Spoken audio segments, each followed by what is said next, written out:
नमस्कार, आप देख रहे हैं बुलंद आवाज पूजा सिंह के साथ। दोस्तों, दिल्ली के विधानसभा चुनाव में अब धीरे धीरे रंग चढ़ने लगा है।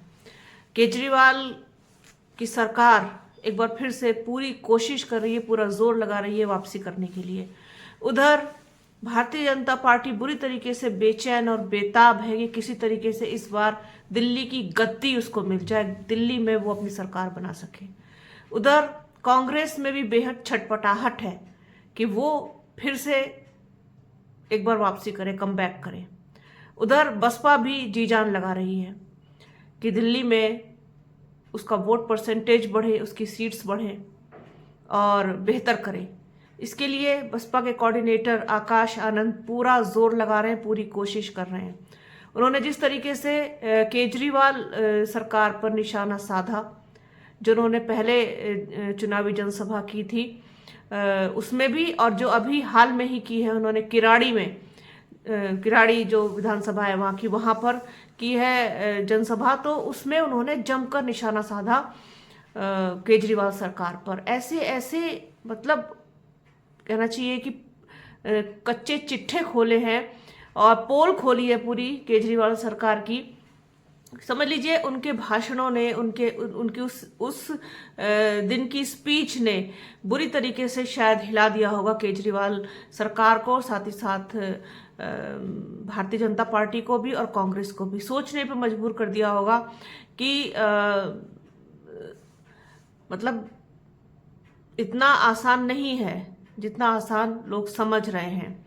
एक तरफ तो केजरीवाल सरकार के वादे हैं, दावे हैं, दूसरी तरफ भारतीय जनता पार्टी का कहना चाहिए अटैक है, कांग्रेस का लुभावना अंदाज है, और ऐसे में बीएसपी का अटैकिंग तेवर है। वो किस तरीके से सरकार को घेरते हुए नजर आ रहे हैं, दिखाई दे रहे हैं। मतलब जैसे कि मैं हर बार अपने वीडियोस में कहती हूँ आकाश आनंद के बारे में कि वो सिर्फ मुद्दों पर बात करते हैं, उन्हें मुद्दों पर बात करना ही पसंद है, मुद्दों पर ही बात करनी उन्हें आती है। बसपा सुप्रीमो मायावती का भी यही अंदाज है कि वो मुद्दों पर बात करते हैं। इधर उधर की दायने बाएं की, धर्म की, जाति की राजनीति से तो कोई लेना देना बसपा का दूर दूर तक फिलहाल नहीं है। मुझे नहीं लगता कि निकट भविष्य में भी आपको दिखाई देगा। तो ऐसे में आकाश आनंद का जिस तरीके से सरकार को घेरना, उन पर अटैक करना, ये सारी चीजें हैं, और जो भाषण है उनका वो इसी वीडियो में आप आगे देखेंगे। आपको खुद लगेगा कि वास्तव में आकाश आनंद ने जिस तेवर के साथ, जिस अंदाज के साथ बोला, सवाल उठाए, वो कहीं ना कहीं सोचने पर मजबूर तो कर रहे होंगे केजरीवाल सरकार को भी, कांग्रेस को भी और भारतीय जनता पार्टी को भी। हालांकि मेरे ऊपर ब्लेम इस चीज़ का लगा कि मैं जो हूँ सिर्फ आकाश आनंद के बसपा की बात करती हूँ, और मुझे लगता है कि मैं मतलब दूसरों को लगता है, जो ट्रोलर्स हैं उनको ये लगता है कि मैं कोई कमीशन वमीशन लेकर के इस तरीके से वीडियोस कर रही हूँ आकाश आनंद के। मेरे को कमेंट में इस तरीके से बोला, तो खैर उससे कोई फर्क नहीं पड़ता है। ये तो सच्चाई है, सबको पता है, सब जानते हैं कि बीएसपी किसी को ना कमीशन देती है, ना कोई दलाली देती है, ना किसी तरीके का कोई पैसा देती है। कुछ नहीं मिलता है बीएसपी से, किसी को नहीं, हमें नहीं, किसी को भी नहीं मिलता है, कुछ भी नहीं मिलता है। हाँ, मिलता है बीएसपी से सम्मान, मिलता है बीएसपी से दर्शक, मिलते हैं बीएसपी से सब्सक्राइबर्स, मिलते हैं बीएसपी से व्यूज, सारी चीजें मिलती है। आप लोगों से बहुत प्यार मिलता है, समय मिलता है, आशीर्वाद मिलता है, और हमारे लिए इतना ही काफी है। तो कहने वाले तो कुछ भी कहते हैं, कहने देना चाहिए उनको, अगर वो नहीं कहेंगे तो अपनी भड़ास कहाँ निकालेंगे। तो आप लोग खैर वीडियोस को देखिए और बने रहिए हमारे चैनल के साथ। हमारे चैनल को लाइक कीजिए, शेयर कीजिए, सब्सक्राइब कीजिए, बेल आइकन घंटी जैसी आकृति जरूर दबाइएगा, जिससे कि आने वाले वीडियो का नोटिफिकेशन आपको मिल सके। वीडियो को प्लीज पूरा देखिएगा, ज्यादा से ज्यादा शेयर कीजिएगा। अपना और अपनों का बहुत ख्याल रखिए। जल्द मिलूंगी आपसे एक नए वीडियो में, एक नए मुद्दे के साथ, एक नई चर्चा में। तब तक के लिए जय हिंद। मैं आप लोगों से दरखास्त करूंगा कि आप पिछले 11 साल में जो आम आदमी पार्टी चला रही है सरकार, उसने जो शिक्षा, रोजगार और यहां डेवलपमेंट के क्षेत्र में काम किया, उस पर सवाल करें। साथियों, मैं पूछना चाहूंगा यहां पे मौजूद सभी सदस्यों से कि आप लोगों को शिक्षा के क्षेत्र में इस सरकार ने क्या दिया। केजरीवाल की सरकार पिछले 10 सालों से यहाँ पे दिल्ली में सत्ता में आसीन है। उन्होंने बहुत लंबे चौड़े वादे किए थे आप सभी से। आपके बच्चों की शिक्षा को लेकर उन्होंने लंबे चौड़े वादे किए थे। उन्होंने कहा था कि मैं एक तरफ वर्ल्ड क्लास एजुकेशन आपके बच्चों को देने का काम करूंगा, कहा था कि मैं 20 नए कॉलेजेस खुलवाऊंगा दिल्ली में, परंतु हकीकत तो ये है साथियों कि आज जब 9th में बच्चा 9th में पहुंचकर फेल हो जाता है क्वेश्चन अपना बोर्ड पेपर में, तो यहाँ पर सरकार जबरदस्ती इन बच्चों को दोबारा से 9वीं के परीक्षा दिलाने की बजाय इनको ओपन स्कूल बोर्ड में डालने का काम करती है, जहां पर आपके बच्चा पास हो या फेल हो, केजरीवाल जी की सरकार को कोई फर्क नहीं पड़ता, क्योंकि national institute of open schooling के डब्बे डालने के बाद बच्चे केजरीवाल जी की जिम्मेदारी नहीं होते, परंतु इन बच्चों को केजरीवाल जी की सरकार अपनी रिपोर्ट कार्ड में ट्रांसफर स्टूडेंट्स दिखाकर अपना रिपोर्ट कार्ड ठीक कर लेती है और हर साल आप लोगों के बीच में आकर बोलती है कि हमने 9th में तो इतने सारे बच्चे पढ़ाने लिखाने का काम किया है।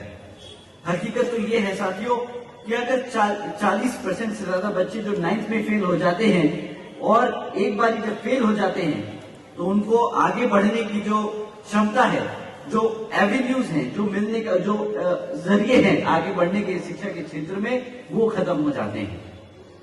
और आप सभी जानते हैं कि इन सरकारी स्कूलों में किन समाज के बच्चे पढ़ने आते हैं।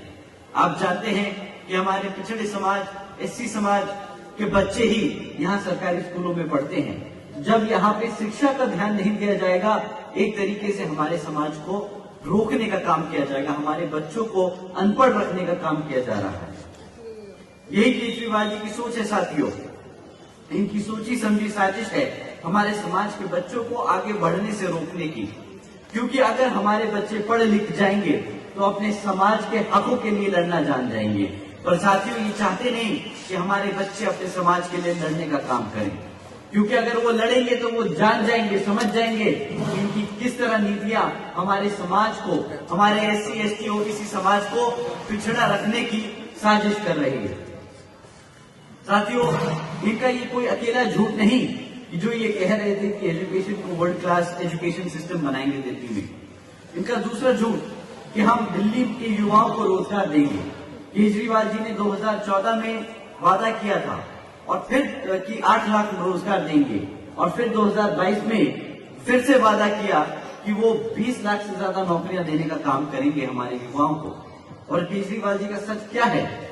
सत्ता में आने के बाद यहाँ पर दिल्ली में सिर्फ मात्र 12,500 नौकरियां दी गई। 11 सालों में सिर्फ मात्र 12,500 नौकरियां दी गई। ये भाई साहब इतनी लंबी लंबी फेंकते हैं, इन्हें पॉलिटिशियन नहीं, इन्हें ओलंपिक में एथलीट होना चाहिए था जहां पे फेंकने का काम किया जाता है। अगर ये इतनी वहां पे फेंकते तो शायद एक आध गोल्ड मेडल निकाल जाते, परंतु यहाँ नेता बनकर जो उन्होंने फेंकने का काम किया है साथियों, इससे सिर्फ और सिर्फ हमारे समाज का नुकसान हुआ है। हकीकत तो ये है कि दिल्ली सरकार में जो पहले सरकारी पक्की नौकरियां थी उनको भी इन्होंने कच्ची नौकरियां करने का काम किया है। आज 40% से ज्यादा सरकारी नौकरियां कॉन्ट्रैक्चुअल जॉब्स बना दी गई हैं, क्योंकि कॉन्ट्रैक्चुअल जॉब्स के चलते हुए कॉन्ट्रैक्चुअल जॉब्स में रिजर्वेशन नहीं देना पड़ता, उनका अधिकार मारा जाता है। हमारे समाज का अधिकार मारने का काम इन्होंने किया है। इनका तीसरा झूठ, इन्होंने कहा था कि दिल्ली को सिंगापुर बनाएंगे। ये सिंगापुर के चक्कर तो काट आए और यहाँ पर बहुत अच्छे अच्छे कौमी पुलाव भी पका दिए इन्होंने कि यहाँ पे अंडरग्राउंड वायर्स करी जाएंगी इलेक्ट्रिसिटी की, हर घर में साफ पानी होगा, दुनिया के सबसे बड़े एजुकेशन सिस्टम का निर्माण करेंगे। परंतु साथियों हकीकत तो ये है कि आज भी 10 साल बाद सिंगापुर तो दूर की बात है, दिल्ली को आज तक साफ पानी नहीं मिल पाया। इतना ही नहीं, जब भी हर बार गर्मी के मौसम में पानी की शॉर्टेज होती है तो हमारे समाज के लोगों को, यहाँ आधे से ज्यादा दिल्ली की जनता को टैंकरों पर निर्भर होना पड़ता है, और वो भी कोई सरकार नहीं भेजती, ये प्राइवेट टैंकर वाले हैं जो आप लोगों को महंगे दाम में वही साफ पानी देने का काम करते हैं जो सरकार ने वादा किया था आपको सस्ते दामों में देने का। साथियों फिर ये बोलते हैं कि हम दिल्ली को सिटी ऑफ लेक्स बनाएंगे, बहुत सारी यहाँ पे तालाब बनाएंगे, सिटी ऑफ लेक्स। परंतु हर बारी जब बारिश होती है तो सिटी ऑफ लेक्स अपने आप ही बन जाता है, क्योंकि ना केजरीवाल जी आज तक यहाँ पे पक्की सड़कें दे पाए, ना यहाँ पर सीवेज सिस्टम दे पाए, और जिसके चलते हुए जब बारिश होती है तो हमारी सड़कें पानी से भर जाती हैं, हमारी गली मोहल्ले पानी से डूब जाते हैं। परंतु उस वक्त केजरीवाल जी बारिश के मौसम में बाहर नहीं निकलते। बारिश खत्म होने के बाद जब सब बर्बाद हो जाता है तब फिर आगे निकल के एक नया ख्वाब दिखाते हैं कि हम सिटी ऑफ लेक्स बनाएंगे, हम पक्की सड़कें बनाएंगे, परंतु करने को काम कुछ नहीं है इनके पास। आप इनसे कभी सवाल कर दो कि केजरीवाल जी आपने क्यों पक्की सड़कें नहीं बनाई, क्यों यहाँ पर आपने इलेक्ट्रिसिटी की वायर्स अंडरग्राउंड नहीं करी, क्यों आप साफ पानी नहीं दे पाए, तो उनके पास एक ही बहाना होता है कि जी एलजी ने काम नहीं करने दिया। यहाँ पे जो एलजी हैं वो हमें काम नहीं करने देते।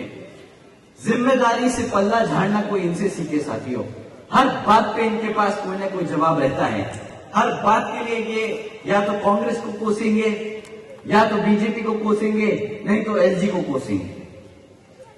साथियों, केजरीवाल जी ने तो ये भी वादा किया था कि वो यमुना को साफ करके यहाँ पर आप लोगों के साथ 5 साल बाद डुबकी लगाने का काम करेंगे।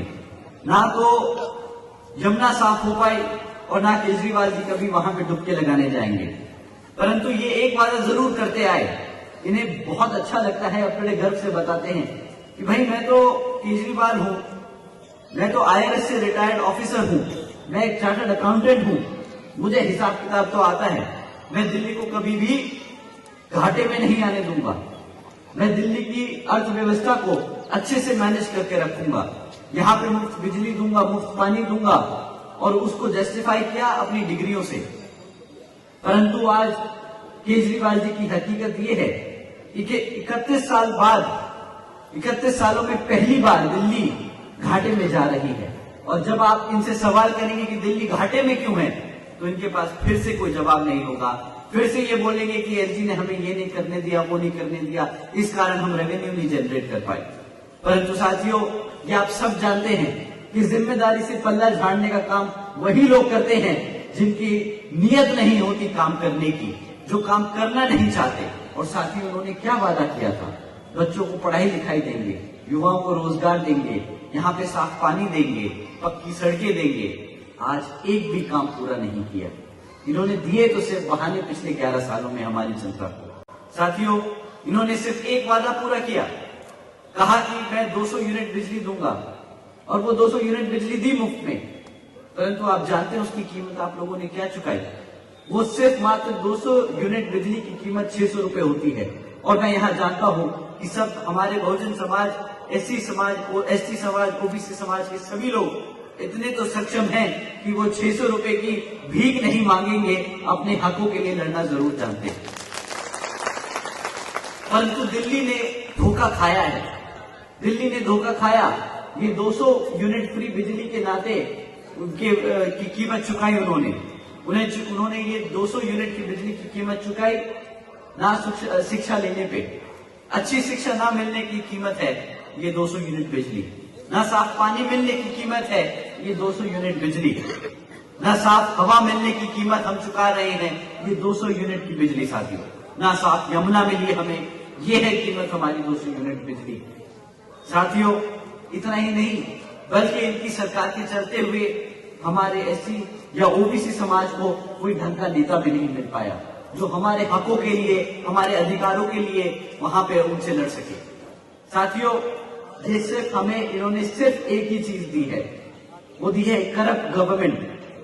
पिछले 1.5 सालों में आप सबने देखा किस तरह गली मोहल्लों में स्कूल और अस्पताल नहीं खुले, पर शराब के ठेके जरूर खुले। हर गली मोहल्ले में शराब के ठेके खोले इन्होंने, और ज्यादातर शराब के ठेके किन के मोहल्लों में खुले, यहाँ पे बैठी जनता सब जानती है। हमारे SC, ST, OBC कमजोर वर्ग के समाज के घरों में, घर के बाहर इन्होंने शराब के ठेके खोले। हमारी महिलाएं जानती हैं कि कितना दुख और दर्द इससे हमें पहुंचता है। साथियों, और इसी की गलत काम नीतियों के चलते हुए इन्हें सरकार ने, कोर्ट ने इन्हें जेल में भी डालने का काम किया है। ये सब चक्कर लगा के आए हैं जेल के, अपने आप को आम आदमी बोलते हैं, आम आदमी ईमानदार पार्टी बोलते हैं।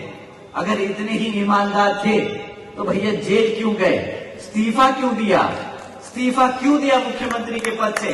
घबरा गए क्या, डर गए थे क्या? वैसे तो मंचों से प्रेस कॉन्फ्रेंस करके दुनिया जहां के वादे ठोकते हैं। 2100 रुपए ले लो महिला सहयोग में, महिलाओं को मुफ्त में बस में घूमने का मौका देंगे, तीर्थ यात्रा कराएंगे, मुफ्त में बिजली देंगे, शिक्षा देंगे। ये दुनिया जहां के वादे तो किए, परंतु हकीकत क्या है? आज भी आप जहरीली हवा के बीच में रह रहे हैं। आज भी आपके बच्चे पढ़ लिख नहीं पा रहे। अगर आप अपने बच्चों की शिक्षा के लिए सवाल करेंगे तो इनके पास जवाब नहीं होगा। इन्होंने तो मौका भी मिला, इनको मौका मिला हमारे एससी, एसटी और ओबीसी समाज के लोगों को वो पद देने का और उन्हें काम करने देने का मौका मिला। जब ये लोग, इनके उप मुख्यमंत्री और मुख्यमंत्री दोनों जेल में थे, तो इन्हें नया मुख्यमंत्री और उप मुख्यमंत्री नियुक्त करना था। इनके पास क्या पूरे 70-72 सीटों पे इन्हें एक एमएलए नहीं मिला एससी, एसटी का, जो ये चीफ मिनिस्टर बना सके? आप ही बताइए, क्या आपको मिला दिल्ली का एससी या एसटी ओबीसी समाज से चीफ मिनिस्टर? हाथ उठा के बताइए, मिला कि नहीं मिला? नहीं मिला ना। ऐसा तो है नहीं कि आम आदमी पार्टी से कोई एससी या एसटी या ओबीसी समाज से नेता चुन के ना गया हो विधानसभा में, गए थे। परंतु क्यों केजरीवाल जी ने हमारे समाज से किसी को भी उप मुख्यमंत्री या मुख्यमंत्री नहीं बनाया? ये भी एक बहुत बड़ा सवाल है, जिसका जवाब आप आने वाले विधानसभा में वोट सही पार्टी को डालकर देने का काम करेंगे। साथियों, मैं आप लोगों के बीच में स्पष्ट कर देना चाहता हूं कि केजरीवाल जी एससी, ओबीसी विरोधी हैं, आरक्षण विरोधी हैं और बाबा साहब विरोधी हैं। क्योंकि साथियों, केजरीवाल जी की ही वो आम आदमी पार्टी है जिसने सुप्रीम कोर्ट में एससी, एसटी रिजर्वेशन में सब क्लासिफिकेशन की याचिका लगाई थी। आप सब जानते हैं कि आदरणीय बहन कुमारी मायावती जी ने आपको सब कास्ट कैटेगराइजेशन के बारे में समझाया है, किससे हमारे समाज को किस तरह बांटने का काम किया जाएगा। और इसकी याचिका ये आम आदमी पार्टी ने लगाई, ये अरविंद केजरीवाल जी ने लगाई है। ये चाहते हैं कि हमारा समाज बंटकर कटकर आपस में लड़ झगड़ कर रह जाए, कभी तरक्की ना करे, कभी सवाल ना करे कि हमारे बच्चों की शिक्षा का अधिकार कहाँ है, हमारे युवाओं का रोजगार का अधिकार कहाँ है। साथियों, ये नहीं चाहते कि हमारा समाज अपने पैरों पर खड़ा हो जाए। परंतु साथियों, मैं आपसे फिर कहता हूं कि केजरीवाल जी एससी, ओबीसी विरोधी हैं, आरक्षण विरोधी हैं और बाबा साहब विरोधी हैं।